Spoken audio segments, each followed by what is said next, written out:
Praise the lord. అటు తరువాత యూదుల పండుగ ఒకటి వచ్చెను గనుక యేసు యెరూషలేమునకు వెళ్ళెను. యెరూషలేములో గొర్రెల ద్వారము దగ్గర హెబ్రీ భాషలో బేతెస్దా అనబడిన ఒక కోనేరు కలదు. దానికి 5 మండపములు కలవు.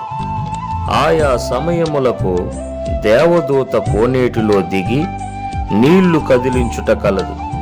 నీరు కదిలింపబడిన పిమ్మట మొదట ఎవడు దిగునో వాడు ఎట్టి వ్యాధి గలవాడైనను బాగుపడును గనుక ఆ మండపములలో రోగులు, గ్రుడ్డివారు, కుంటివారు, ఊచకాలు చేతులు గలవారు గుంపులుగా పడియుండిరి.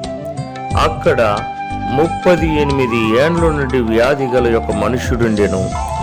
యేసు వాడు పడియుండుట చూచి వాడప్పటికీ బహుకాలము నుండి ఆ స్థితిలో నున్నాడని ఎరిగి స్వస్థపడగోరుచున్నావా అని వాని అడుగగా, ఆ రోగి, అయ్యా, నీళ్లు కదిలింపబడినప్పుడు నన్ను కోనేటిలోనికి దించుటకు నాకు ఎవడునూ లేడు గనుక నేను వచ్చినంతలో మరి ఒకడు నాకంటే ముందుగా దిగునని ఆయనకు ఉత్తరమిచ్చాను.